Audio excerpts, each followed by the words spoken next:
السلام عليكم ورحمة الله. ازيكم يا حبايبي؟ عاملين ايه؟ يا رب تكونوا بخير. جايلكم فيديو جديد، بس قبل ما نبدأ الفيديو اللهم صل وسلم وبارك على سيدنا محمد عليه افضل الصلاة والسلام. بصوا بقى، حقيقي انتوا عاملين معايا واجب في القناة، يعني ايه، ربنا يخليكم جدا. ان القناة الحمد لله ما شاء الله كل يوم الفيديو بيطلع، فيديوهات بتطلع يعني. بعد ما كانت في القناة القديمة ممكن اجيب مثلا 10 او بالكتير قوي الفيديو ممكن يقعد 10 ايام ويجيب لي 35. النهاردة طبعا القناة المشاهدات فيها بقت احسن، فالحمد لله طبعا. ولكن انا عايزة بس ايه، يعني لما الاقي فيديو متفرج عليه 170 مشترك وانا 50 مشترك، اتمنى يعني ان تكون القناه عجبتكم وان انتوا تشتركوا فيها. الاشتراك يعني مش هيخسري حاجه، بس حقيقه هيفرحني.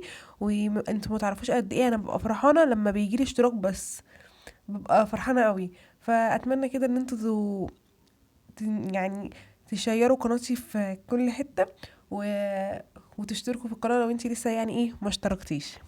بصوا بقى، اول حاجه دخلت بقى المطبخ.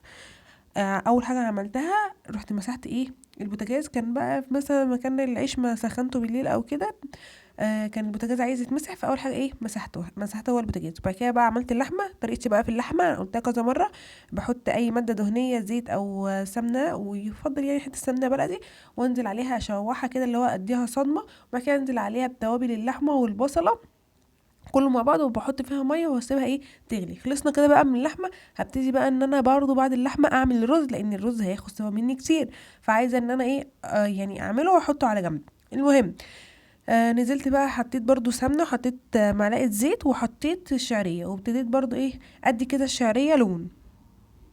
حطيت برضو جنب جنب الرز وانا بعمله، قلت ايه اعمل برضو ايه نوع الخضار اللي انا هعمله. المهم احنا هناكل ايه النهارده؟ هناكل كوسه. بصوا بقى يا جماعه، عشان ايه انتوا هتكونوا عيلتي كده التانية، وعشان اعرفكم ايه احنا يا جماعه. رز ولحمه، او ممكن ساعات ممكن من غير لحمه او فراخ عادي يعني جدا، لان احنا اصلا ما بنحبش اللحمه والفراخ. بس احنا ساعات بنعمل، انا بعملها كده بس علشان خاطر كده، يمكن انا ماليش تقول عليها. كريم بياكلها ساعات وساعات على حسب غزلته يعني، او حسب هو عايز ايه. فممكن بقى ايه نعمل ايه بطاطس، كوسه، لوبيا، فاصوليا. ده الاكل اللي احنا بنحبه.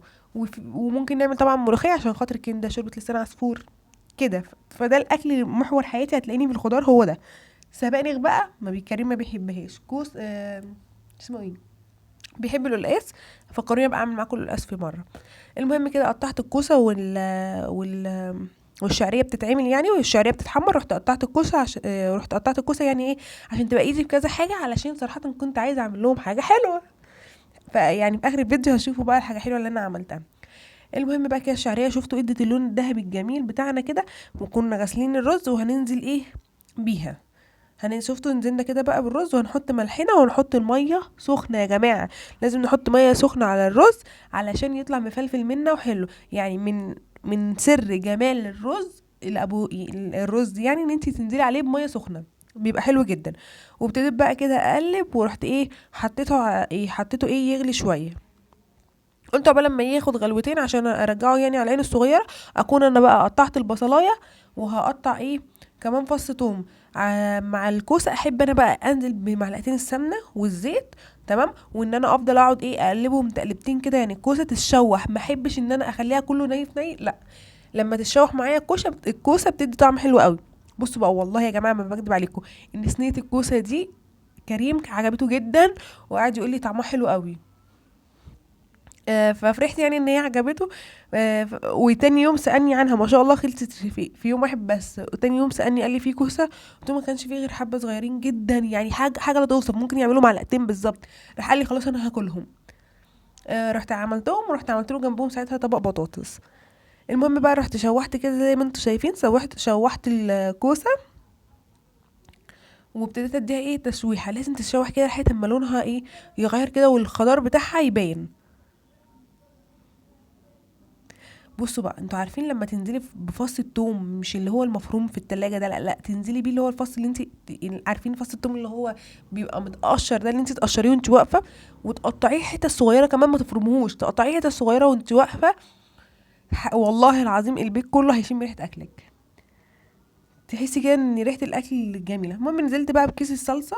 الصلصه دي انا كنت مسلسلها في الفريزر. رحت نزلت بقى ايه بيها كده. فقلت بقى بدل ما احط ميه وكده انا هكمل من شوربه اللحمه. وحطيت بقى الماجي، انا بحب احط في اكلي ماجي.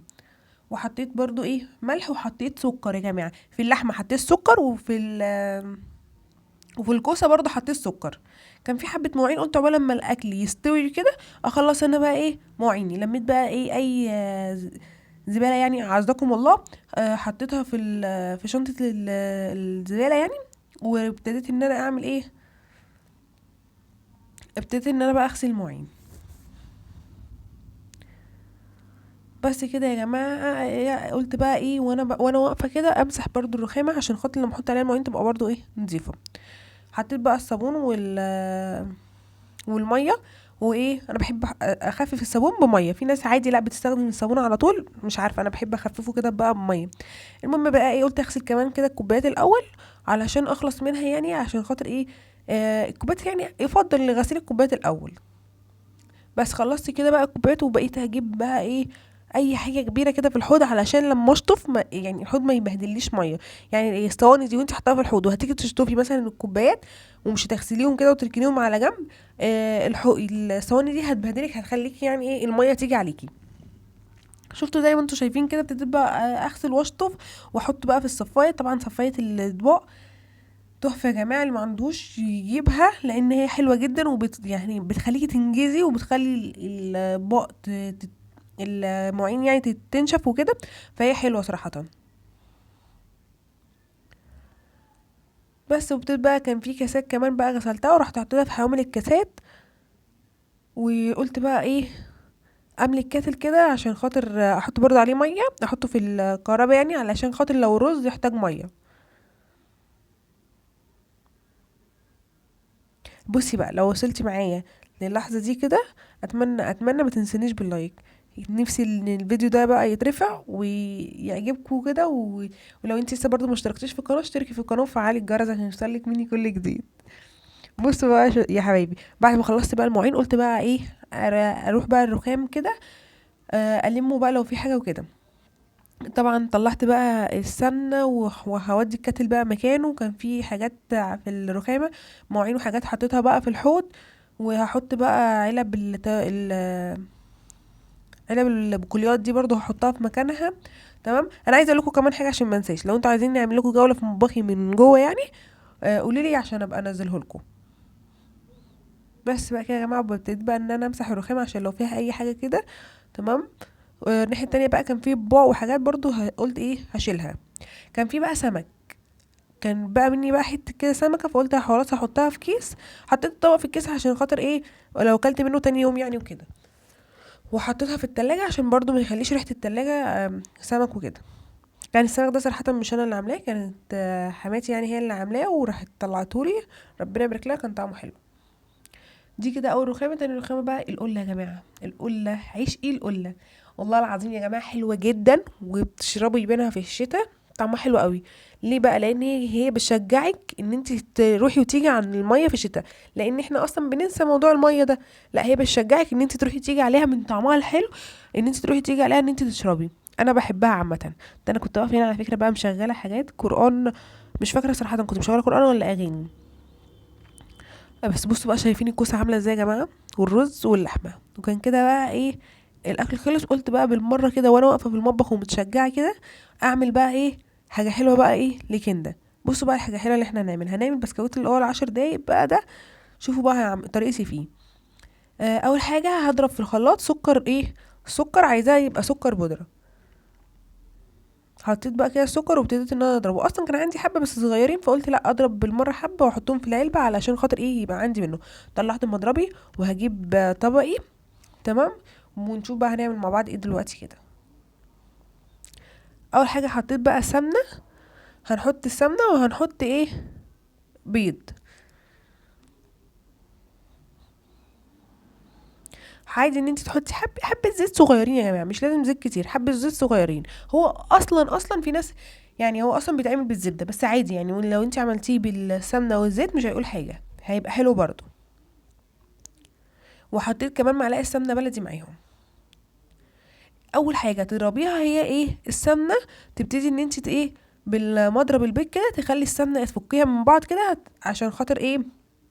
تدي معاكي قوام كريمي كده، هيبقى حلو. انا حسيت ان هي محتاجه سمنه تاني. نزلت بقى نزلت مع السمنه، هنضرب السمنه والسكر كده مع بعض زي ما انتم شايفين، هنضربهم بقى كويس جدا لحد ما يدينا القوام اللي هو ايه، الكريمي. اه والله يا جماعه جربوها، هيبقى حلو قوي، هشوفوا شكلها في الاخر عامل ازاي. بس نجاح الوصفه دي ان هي تتحط في التلاجة عشان تمسك مع بعض يعني. المهم بقى كده كمان رحت جبت بيضايه، تمام، ورحت حطيتها ايه، هو بيضايه واحده بس، ما عملتش اكتر من بيضايه، ورحت نزلت عليها بكيس الفانيليا، تمام، وابتديت برضو ان انا اضربهم مع بعض زي ما انتوا شايفين كده يا جماعه. تضربي بقى، تضربي جامد يعني، كل ما تضربي كل ما النتيجه معاكي هتبقى احسن. نزلت بقى كده بالدقيق، وهنزل بالبيكنج باودر. بصوا يا جماعه، هنحط دقيق، بيكنج باودر، نشا. دقيق وبيكنج باودر ونشا. البيكنج باودر هنحط حاجه بسيطه جدا، انا هنا حطيت الدقيق والنشا وقلبت، والبيكنج باودر هنحطه في الاخر علشان خاطر اعرف اعجن براحتي، عشان الهواء منها ما يخرجش. بصوا بقى العجينه بقت عامله ازاي. انا قلت برضو كنت عايزاه بالكاكاو، هتحط برضو فيها ايه، كاكاو، وتفضلي تعجني فيها تعجني فيها اهي لحد ما ايه، وصلت معانا كده. وحطيت اللي هو كيك شيف دوت، معلقه كده منه، وهي العجينه اللي انا هنبتدي اشتغل عليها. هنبتدي بقى يا جماعه ندهن الصينيه بتاعتنا زيت، ونكور عادي العجينه، ناخد حته صغيره. يا ريت العجينه تبقى صغيره علشان خاطر هي هتنفش مننا، هتنفش مننا. شايفين انا عاملاها ازاي؟ باخد حته صغيره واروح عاملاها كده، واروح انا عايزاها بسكويت، مش عايزه انا مش بعمل الكوكيز، لا انا بعمل بسكويت، عشان ممكن الطريقه دي تبقى قريبه من كوكيز شويه، لكن لا ده بسكويت اللي هو بتاع ال10 دقايق دوت. بس انا هلزقه في بعض، هتشوفوا برضو معانا في الفيديو، مش عايزه اسبق يعني الفيديو. عملت صينيه حطيتها في الفرن، وعملت ايه، الصينيه التانية، لا ما حطيتهاش في الفرن، سبتها شويه، حطيتهم يعني عملتهم كلهم، سبتهم شويه وحطيتهم في الفرن كلهم ايه مع بعض. بصوا يا جماعه البسكويت ده ما بيخش سوا كتير، يعني بالظبط 10 دقايق، حتى لو انت حطيتي ايدك عليه ولقيتيه طري، لا تخرجيه، هو اقل كمان من 10 دقايق بيخرج، طالما هتقلبيه كده وتلاقي ان هو ادى وش يعني، يعني وشه اتحمر من ورا، من الظهر يعني كده، هتلاقيه خلاص. هنا بقى يا جماعه حطيت السكر البودره، وحطيت الكريم جانتيه، وحطيت اللبن زي ما انتوا شايفين كده. وابتديت بقى اضرب بقى الكريم جانتيه علشان خاطر ايه، ازوق البسكويت بتاعنا.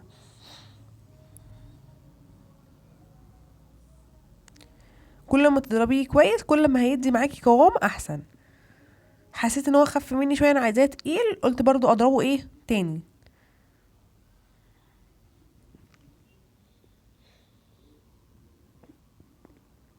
اصلا يا جماعه نجاح الكريم جانتيه ان انتي بعد ما تضربيه تحطيه شويه في الفريزر او في التلاجة عشان يمسك، عشان لما تيجي، انا طبعا ما حطيتوش، ما كانش في وقت ان انا احطه، طبعا كان عندي شغل تاني يوم، فاللي هو انا بنجز كده حاجتي يعني.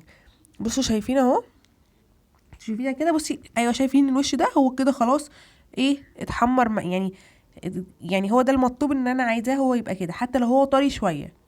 انا بقول لكم بقى هو كده كويس. المهم بقى خلصت بقى الكريم جانتيه، ونزلت بقى بلبن ونشا وكاكاو. في اللحظه دي وانا بنزل اللبن والنشا والكاكاو، الكاميرا فصلت، وكانت كل شويه تفصل مني عشان خاطر الذاكره بتاعت الهاتف يعني كانت اتملت. المهم هنا عملنا اللبن، وحطيت لبن ومعلقتين نشا، وحطيت سكر بودر، وحطيت ايه، كاكاو. بصوا بقى يا جماعه شكله عامل ازاي بعد ما خلص كده. رحت حطيت مع ايه، معلقه سمنه بلدي، تمام، وابتديت ان انا اقلبه. تحطي اي ماده دهنيه، ما عندكيش سمنه حطي زيت، مش هيقول اي حاجه.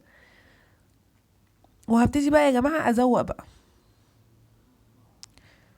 بصوا بقى الكريمه كده بتاعتنا، زي ما انا قلت لكم انا كنت مستعجله، وكان لازم يتحط في الفريزر، الكريم جانتيه كان لازم يتحط في الفريزر، فالحاجه كانت سايله معايا، كانت عايزه لسه ايه تنشف. ابتديت بقى اجيب الكريم شانتيه الزقه كده واحط عليها في التانية،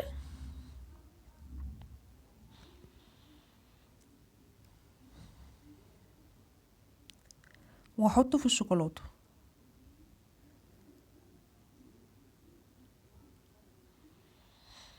ممكن بقى نعمله بالطريقه دي، وفي طريقه تانية كمان في الفيديو هقول لكم عليها نعملها ازاي. دول كانوا عايزين يصبر عليهم شويه كده يعني يا جماعه، كانوا عايزين ايه يمسكوا في بعض، الكريمه تمسك فيها زي ما انتوا بقى شايفين كده.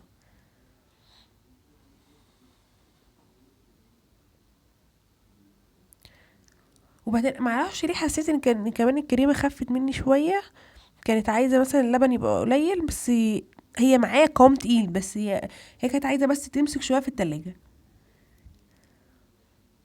زي ما انتوا شايفين كده بقيت الزقهم في بعض، تجيبي واحده في واحده تلزقيهم في بعض. والله يا جماعه جربوه حلو جدا، حتى لو انتوا مش هتزقوه هتاكلوه كده، اعمليه مثلا لابنك او بنتك، هيبقى طعمهم حلو قوي وسهله، ما خدش مني وقت خالص، وهيعمل معاكي كميه كبيره. يعني انا فاكره ان انا عملت كوبايه دي ولا حاجه. بصوا بقى لما الزوق يا جماعه شكله عامل ازاي. بس انا بقى غلطانه، كان عاوز من وشي كده هو الشوكولاته اللي هي بتتوزع كده الصغيره دي. المهم بقى معايا بقى بسكويت، رحت كسرته ورحت حطيت بقى كريم جانتيه كده عليه. تمام. واحط طبق ايه، واحط شوكولاته عليه. بصوا بقى عملته ازاي، كان شكله تحفه. الصوره بقى اللي جايه دي يا جماعه، دي بقى وهي لما سقع. بصوا بقى لما سقع بقى شكله عامل ازاي، كان حلو قوي. فيديو النهارده خلص، استنوني في فيديو جديد. باي باي.